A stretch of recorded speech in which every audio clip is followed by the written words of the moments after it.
Have you ever thought about how every single molecule is basically telling a story? You know, a story about stress and balance and this constant search for flow. Well, today, we're going to learn how to read that story. We're jumping into a really cool framework called limbic alchemy to decode the secret language of chemistry.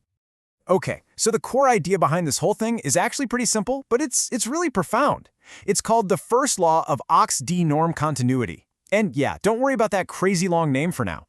The key takeaway is this: for anything to exist, it has to be in motion. It needs to flow. And that goes for everything, from entire civilizations down to a single thought in your head. If it's stagnant, it's dead. If it's flowing, it's alive. And that's the million-dollar question, right? It's one thing to talk about flow and these big cosmic terms, but what does that actually look like for one tiny molecule? Well, that is exactly what we're about to find out. We are going to zoom all the way down to the atomic level and see how this one simple principle, this law of flow, pretty much dictates everything a molecule does. So here's our game plan. First, we're going to nail down what flow even means in the world of chemistry. Then, we'll check out 3 key strategies molecules use to make it happen: spreading the burden, creating these little pressure gradients, and literally finding the right shape. And then, at the end, we're going to put it all together. You'll actually learn how to look at any molecule and read its carbon sentence, the story of its own internal quest for stability. All right, first up, the law of flow. We need some way to measure a molecule's, its willingness to change, to flow. And it turns out there's a perfect tool for the job. And it's something you already know: acidity. So in this system, we're going to give a strong acid a new name: a nodal donor. I actually really like this term because it shifts our whole perspective. It's not just about some static chemical property. No, it's about seeing the molecule as a system under tension, a system that is ready to donate a proton so it can finally relax into a more stable, lower energy state. And here's where it gets really interesting. A strong acid doesn't have to work very hard to let go of its proton. In limbic alchemy terms, this is called a low somatic dissociation threshold, or SDT. Just think of SDT as the amount of effort it takes for the molecule to change. A strong acid wants to change because the thing it becomes is super stable. But a weak acid, it's got a super high threshold. It's going to hang on to that proton for dear life, because letting go would throw it into a really unstable high-energy state. It actively fights against the flow. Okay, so if the name of the game is reaching a stable state that encourages flow, how do molecules actually pull it off? Well, the first strategy, and honestly the most elegant one, is by sharing the load. You probably know it by its chemical name: resonance. This really shows it perfectly. Look at step 1. You've got this system under a ton of stress. All that negative charge is piled up on just one atom. That's not a happy situation. But then, look what it does. It initiates flow. The molecule starts pushing that charge around. So instead of one atom having to carry this huge energetic burden all by itself, the system spreads it out across multiple atoms. It creates this beautiful, stable, blended harmonic. It's literally like a team of people lifting something heavy, way easier when you share the workload. But what happens if a molecule can't use resonance? What if it can't spread the charge around? Well, it has another trick up its sleeve. Instead of sharing the burden, it can just pull it. It creates this sort of pressure gradient right down the molecular chain. So here's how that works. Imagine you have a really electronegative atom. You can think of it as a total electron hog. It just pulls all the electron density towards itself, right through the bonds.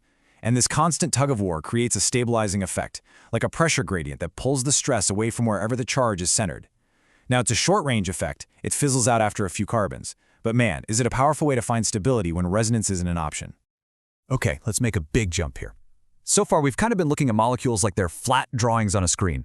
But that's not how they are in the real world, right?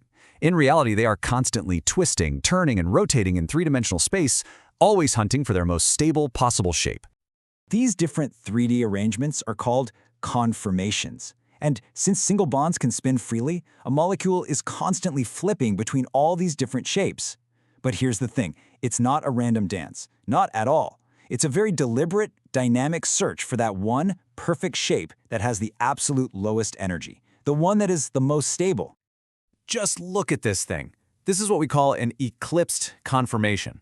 You can see how those big groups of atoms are just crammed together. They're bumping into each other, creating all this tension and repulsion. That's steric strain. And it creates a super high energy, totally unstable state that the molecule wants to get out of like now. The whole system is completely out of balance. But now watch this. With just one little rotation around that single bond, boom. The atoms can spread out. They get as far away from each other as possible in what's called a staggered conformation. And just like that, the strain is gone. The energy plummets. This is the whole point of all that twisting and turning. It's the search for the physical shape of maximum stability. The system can finally breathe. It's found its balance. All right, let's bring this all home. We've talked about acidity, resonance, induction, and conformation.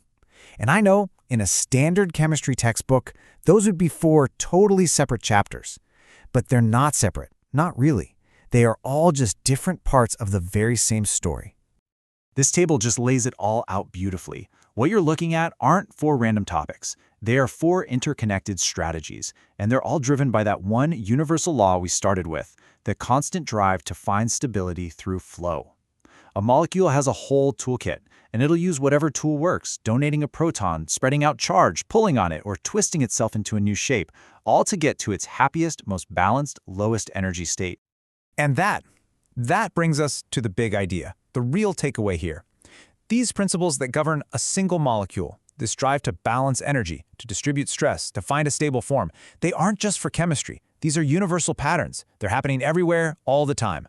So the next time you look out at the world, whether you're thinking about the smallest atom or the biggest society, maybe you'll see it a little differently, as a dynamic system, always searching for harmony and for flow.